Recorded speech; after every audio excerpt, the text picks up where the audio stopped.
so seductive. I take you to the candy shop. I let you lick the lollipop. Go ahead, girl, don't you stop. Keep going till you hit the spot. Take you to the candy shop. Okay, မင်္ဂလာပါဗျ။ခုတင်ဆက်ပေးမှာကတော့ကျွန်တော်တို့ YouTube တင်တဲ့သူတွေပြီးတော့မှ game မင်းသမားတွေအတွက်ကျွန်တော်တင်ဆက်ပေးမှာဗျ။ဘာလို့လဲဆိုတော့အရှိက YouTube တင်တဲ့လူတွေ game မင်းသမားတွေကအရှိမှာ video intro လေးတွေကျွန်တော်တို့သုံးလို့ရှိပါတယ်ဗျ။ထို video intro လေးတွေကို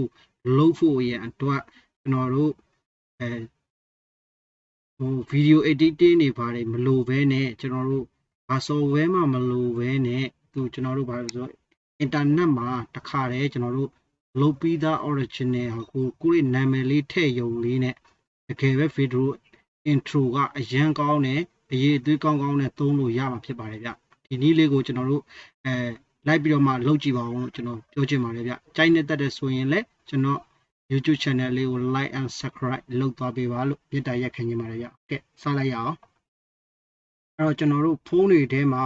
ဖြစ်ကျွန်တော်တို့ internet browser တွေထဲမှာပဲဖြစ်ကျွန်တော်တို့တစ်ခုပေါ့နော်ကျွန်တော်တို့ဖုန်းတွေထဲမှာဖြစ်ကွန်ပျူတာတွေထဲမှာပဲဖြစ်ကျွန်တော်တို့ internet browser တစ်ခုရှိဖို့တော့လိုပါတယ်ဗျအဲ့တော့ internet browser တစ်ခုရှိဖို့လိုတယ်ကျွန်တော်ဖုန်းမှာတော့ကျွန်တော်တို့ internet browser ကျွန်တော် Google browser ကိုကျွန်တော်ကသုံးတဲ့အတွက်ကြောင့်မလို့ Google Chrome browser ကိုကျွန်တော်သုံးမှာဖြစ်ပါတယ်ဗျဟုတ်ကဲ့ကျွန်တော် Google Chrome browser ကိုအခုကျွန်တော်ဖွင့်လိုက်မယ်Google Chrome browser ကိုကျွန်တော်ဖွင့်ပြီးတော့ရှင်ဒီမှာ Google Chrome browser ထဲမှာကျွန်တော်ဒီ server မှာဗာရိုက်ရှာရမလဲဆိုရင်ကျွန်တော်တို့PANZOID console ဆိုပြီးတော့ရိုက်ထည့်လိုက်ပါဗျအဲ့တော့ ဒီပါတယ် PANZOID console ဆိုပြီးတော့ရိုက်ထည့်လိုက်ပါရိုက်ထည့်ပြီးတော့လို့ရှိရင် enter ခောက်ပြီးတော့မှရှာလိုက်ပါဗျဖုန်းမှာလည်းဒီတိုင်းပါပဲဟုတ်ကဲ့အဲ့လိုရှာလိုက်တဲ့အခါမှာဒီမှာ pencil ဆိုပြီးတော့ရှိပါတယ်အဲ့ဒီ pencil ဆိုတဲ့အားလေးကိုကျွန်တော်တစ်ချက်နှိပ်လိုက်ပါဒီ pencil မှာကျွန်တော်ဘာတွေ့ရလဲဆိုတော့ slip marker တွေ creation တွေတော့ video editor တွေ background တွေဒီမှာအများကြီးလုပ်လို့ရတယ်တော့ intro marker တွေနောက်ပြီးတော့ slip marker 3 view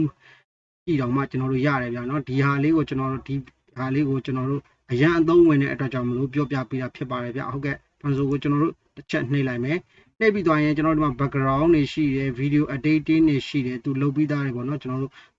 အစင်တဲ့နာမည်ထည့်ပြီးသုံးရုံဟာတွေပေါ့နော်တကယ် quality ကောင်းတယ်အရင်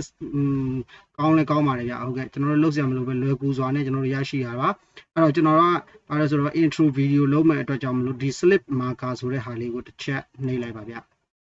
slip marker ကိုနှိပ်လိုက်ရင်ဒီမှာ slip marker အခုရထဲကိုရောက်သွားပြီရောက်သွားရင်ဒီမှာကြည့်လို့ရှိရင်ကျွန်တော်တို့ဒီမှာဆိုလို့ရှိရင်သူ့ပုံနဲ့ပေါ့နော်ဒီမှာအတန်လေးကိုတစ်ချက်နှိပ်လိုက်ပါဗျအဲ့ရင်သူဒီမှာသူထွက်လာပါမယ်ဗျ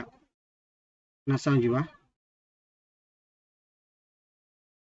ဒီမှာကျွန်တော်တို့အထဲမှာအခုဒီမှာဘာကြိုက်လဲပေါ့နော်ကြိုက်တဲ့ဟာတစ်ခုဗီဒီယိုကျွန်တော်တို့ကြိုက်တဲ့ဗီဒီယိုတစ်ခု template တစ်ခုကျွန်တော်ယူလိုက်ပါဗျအခုကျွန်တော်ကဘယ်ဗီဒီယိုကြိုက်လဲပေါ့နော်အခုမှဒီ template ကိုကျွန်တော်ကြိုက်တယ်ဆိုရင်ဒီ template ကိုကျွန်တော်ယူပြီးတော့မှဒီ template ကိုကျွန်တော်ကဘာလုပ်လဲဆိုရင်သုံးမှာဖြစ်ပါတယ်အဲ့တော့ဒီ template ကိုကျွန်တော်နာမည်ထည့်ပြီးတော့မှကျွန်တော်ကသုံးမှာစစ်ဖြစ်တဲ့အတွက်ကြောင့်မို့ကျွန်တော်ဒီ template ရဲ့လှုပ်ဆောင်တာဘယ်လိုမျိုးလဲအတန်ရောကောင်းလားဆိုတာတစ်ချက်ကျွန်တော်နား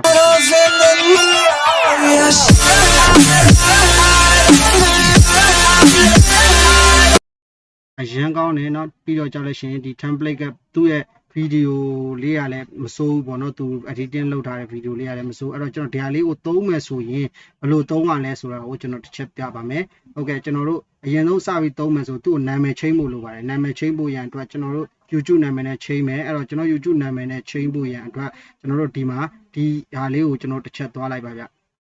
ဒီပုံစံလေးကိုကျွန်တော်တစ်ချက်အဲ့ဒါလေးကိုကျွန်တော်တစ်ချက်နှိပ်လိုက်ပါနှိပ်လိုက်ပြီဆိုရင်ဒီမှာသူ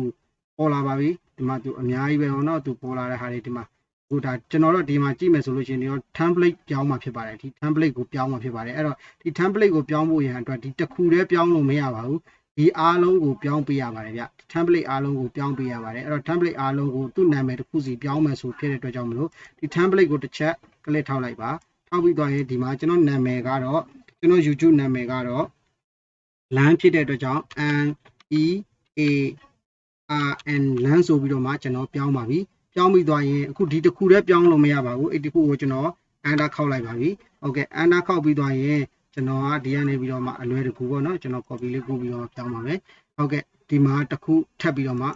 ကျွန်တော်ဒီ template ကိုကျွန်တော်တစ်ခါထပ်ပြောင်းရမှာဗျထပ်ပြောင်းရမယ်ဖြစ်တဲ့အတွက်ကြောင့်မလို့ကျွန်တော်ဒီမှာ pass ချလိုက်ပါဟုတ်ကဲ့အဲ့ဒါကိုကျွန်တော် enter တစ်ချက်ခောက်လိုက်ပါဗျဟုတ်ကဲ့နောက်ထပ်ဒီအောက်က template ကိုလည်းကျွန်တော်ထပ်ပြောင်းမှာဖြစ်တဲ့အတွက်ကြောင့်မလို့ဒီဟာကျွန်တော် pass ချလိုက်ပါဗျကျွန်တော်ကူးထားတဲ့ template ကိုကျွန်တော်နာမည်တွေပေါ့နော်ကျွန်တော်သုံးမဲ့ YouTube နာမည်တွေအားလုံးကိုကျွန်တော် template အကုန်လုံးကိုကျွန်တော်နာမည်တွေပြောင်းမှာဖြစ်တဲ့အတွက်ကြောင့်မလို့ကျွန်တော်နာမည်တွေကိုကျွန်တော်ပြောင်းပါပဲဗျဟုတ်ကဲ့ဟုတ်ပြီဒီမှာတစ်ခုကြံသေးတယ်ဒီမှာလည်းတစ်ခုပြောင်းမှာဖြစ်ပါတယ်ဗျပြောင်းမယ်ဟုတ်ကဲ့ကုန်သွားပြီ okay ဒီမှာကျွန်တော်ရဲ့ template ကျွန်တော်နာမည်ပြောင်းသွားပါပြီဒါကျွန်တော်ရဲ့ YouTube နာမည်ဖြစ်ပါတယ်ဗျဟုတ်ကဲ့ကျွန်တော် YouTube နာမည်ဖြစ်တဲ့အတွက်ကြောင့်မလို့ဒီမှာသူပြောင်းသွားပြီပြောင်းတယ်ကျွန်တော်ချက်ကျွန်တော်ပြင်ပြမယ်ဟုတ်ကဲ့ဒီမှာပါသူ့လုံးနေပါပြီဒါသူ့ရဲ့ပုံစံမှာအတန်ဖွင့်မယ်ဆိုရင်ဟုတ်ကဲ့ဒီလိုမျိုးလေးပေါ့နော်အဲ့တော့အရန်ကောင်းတယ်ပြီးတော့ကြရင်ကျွန်တော်တို့ဒီမှာ font တွေလည်းပြောင်းလို့ရတယ်font တွေပြောင်းမယ်ဒီမှာ site တွေသူ site ဘာ site တွေပြောင်းမလဲပြောင်းလို့ရတယ်သူလောက်ထားတဲ့ဟာတွေအားလုံးကျွန်တော် position တွေကအစကျွန်တော်တို့ဒီမှာ ratio တွေအစ cycle တွေကအစအားလုံးပြန်ပြောင်းလို့ရတယ်ပြီးတော့မှဒီမှာ custom color ကိုလည်းချပေးထားတယ်ဒီ color ကိုမကြိုက်ဘူးဆိုတခြား color ပေါ့နော်ဥပမာအနီရောင်ကြိုက်တယ်ဆိုရင်အနီရောင်လေးကျွန်တော်တို့လုပ်ပြီးတော့မှပြောင်းသွားလို့ရတယ်အနီရောင်ပုံစံလေးပေါ့နော်ကျွန်တော်တို့ဒီအနီရောင်လေးကိုကြိုက်တယ်ဆိုရင်အနီရောင်လေးအဖြစ်ကျွန်တော်တို့နော်ပြောင်းလို့ရပါတယ်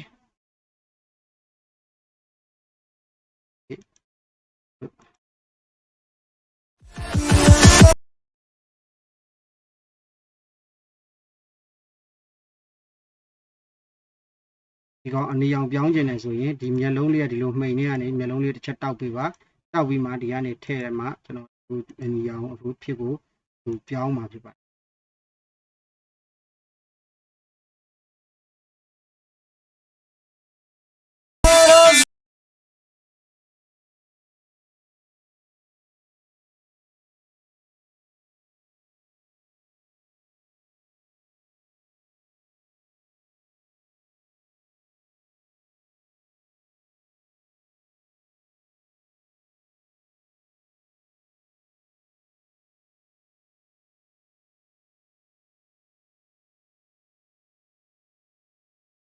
ပြောင်းလာပါပြီအနီရောင်လေးသူ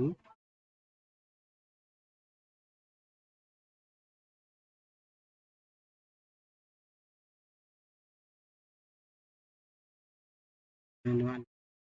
တောင်းပါတယ်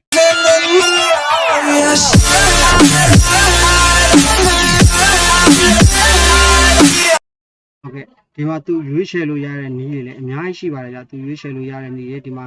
ဘောတော့အများကြီးပဲသူကျွန်တော်တို့ရွေးချယ်လို့ရတယ်ဒီကတော့ဒီဥစ္စာလေးကိုကျွန်တော်တို့လုပ်ကြည့်ရင်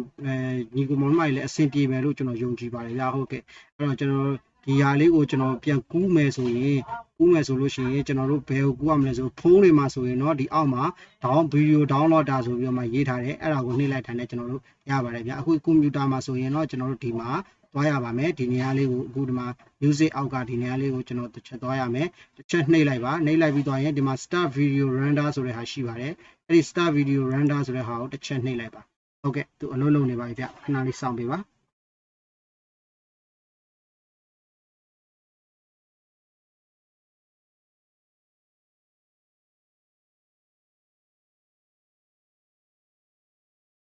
လုပ်နေပါတယ်ဗျဟုတ်ကဲ့ကျွန်တော်ဒီပုံစံမျိုးအတိုင်းလုပ်မယ်ဆိုရင်တော့တကယ်ပဲကျွန်တော်တို့ YouTube မှာဗီဒီယိုတွေပေါ့နော်အများကြီးရှိတယ်အဲ့ဒီဗီဒီယိုတွေကိုကျွန်တော်တို့ပုံတဲ့အခါမှာလည်းတကယ်ပဲရေးသွေးကောင်းကောင်းနဲ့နော်ဗီဒီယို intro တွေကိုကျွန်တော်တို့ရမှာဖြစ်ပါတယ်ကျွန်တော်တို့လုပ်ရမှာအားတွေကတော့အတန်လေးသွင်းမယ်အတန်ရှိရင်လည်းအတန်သွင်းမယ်ဗီဒီယိုတစ်ခုကူးပြီးတော့မှကျွန်တော်တို့အဲ့ဒီကနေကျွန်တော်တို့ game master ပဲဖြစ်ဖြစ်ပေါ့နော် software တစ်ခုခုနဲ့ကျွန်တော်တို့ဆက်လို့လည်းရပါတယ်ဗျနော်ဒါကျွန်တော်တို့ရဲ့ video editing မှာသိမကျွမ်းကျင်တဲ့လူတွေရဲ့မှာတော့ကျွန်တော်ဒါလေးကိုအရင်သုံးပြီးတော့မှကျွန်တော်တို့ YouTube တယောက်ဟို YouTuber ပေါ့နော် processor YouTuber ပေါ့ YouTuber တယောက်ဖြစ်အောင်တော့ကျွန်တော်လုပ်လို့ရပါတယ်ဆိုတော့ဒီကိုပြောချင်ပါတယ်ဗျဟုတ်ကဲ့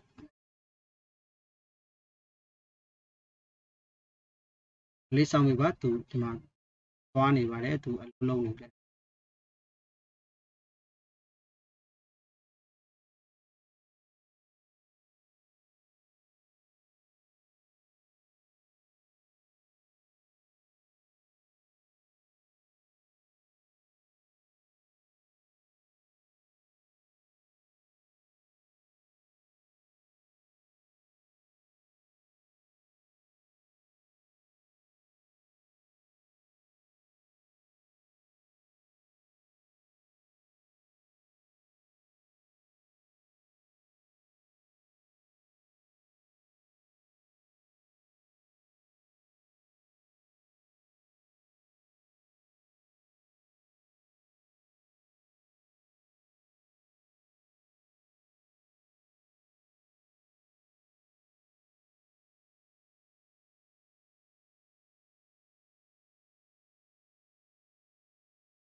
ဒီပုံစံနဲ့ကျွန်တော်တို့ပြီးသွားပြီဆိုရင်သူအလုပ်လုပ်တော့ပြီးသွားပြီဆိုရင်ဒီမှာ download your video ဆိုပြီးတော့မှရှိပါတယ်ဒီ return to editing ကတော့ကျွန်တော်တို့ပြန်ပြီးတော့မှကိုမကြိုက်သေးဘူးထပ်ပြီးတော့မှ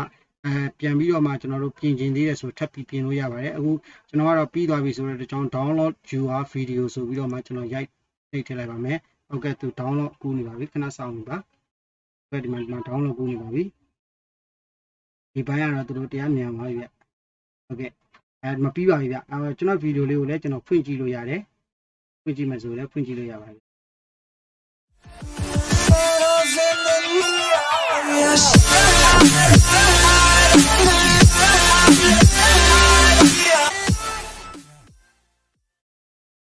ဒီနည်းလေးနဲ့ကျွန်တော်ညီကိုမောင်မတွေလည်းလိုက်ပြီးတော့မှပြောမှဆိုရင်လုပ်လို့ရမယ်လို့ကျွန်တော်ယုံကြည်ပါတယ်ဗျဟုတ်ကဲ့ကျွန်တော်ရဲ့ YouTube channel လေးကိုကြိုက်နေတတ်တယ်ဆိုရင် like and subscribe လုပ်သွားပေးပါလို့ကျွန်တော်မြစ်တာရက်ခံချင်ပါတယ်ဗျ okay နောက်တစ်ပတ်မှာကျွန်တော်တို့ပြန်တွေ့ကြမယ် see you bye bye